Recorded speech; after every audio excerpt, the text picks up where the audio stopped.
So the best thing for me about coming to Barrett-Jackson is always the memories. I get to relive my youth, all the fun times when things were a little bit simpler. Like this Volkswagen thing, I had one right in high school, and of course I didn't have an Acapulco edition like this. By the way, sold for $25,000, which was a bargain. I had a yellow thing, and it was a little bit, wonky, so I put big wheels and tires on it, and I went boondoggling with my friends with their Jeeps, and I stayed right up with them. Every one of these cars has a story, and it screams out to me as I walk past it. Let me show you a couple other ones. Well, here's another one that brings back a whole lot of memories for me. When I was still in high school, I got an FJ40, a Toyota Land Cruiser. I think mine was about a 70. This one's a 73. Beautiful restoration. Mine had that same old inline six-cylinder like they all do, 125 horsepower, couldn't get out of its own way.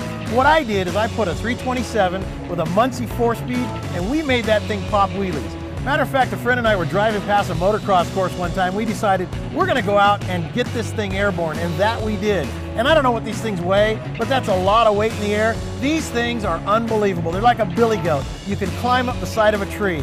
This is another one of my personal memories, and I want another one someday. So hopefully this jogs your memory a little bit to where you were when you were 16, 17, 18, 19 years old, the time when we were learning about cars the most. My 68 El Camino, I learned how to flame. I had just learned how to paint cars, so the next thing, of course, is customize them a little more. Flames, airbrushing, of course then changing engines and going from an automatic to a 4-speed. Those are all the stories that scream out to me when I walk by each one of these cars here at Barrett-Jackson.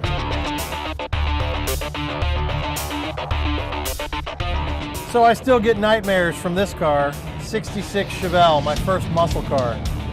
I remember when they said we got to pull your engine out because the engine's worn out, tired. And I thought, well, an old Chevelle isn't much of a muscle car, so let's make it one. So me and a couple of my friends pulled the engine out, and they helped me learn how to rebuild the engine because their dad taught them. And on the way back in, of course, the cherry picker slipped a little bit, and my friend had his hand on the back of the tail shaft housing of the transmission, and it fell and poked a hole right through his hand. When he came back from the hospital, he said, I'll tell you what, I'll be the eyes, you be the hands. And I put my first engine in.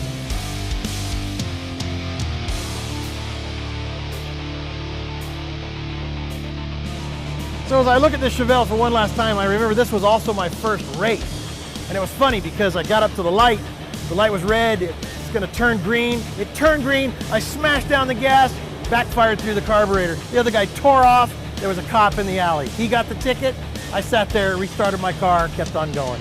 All these memories are what each one of these cars does to me as I walk through these aisles.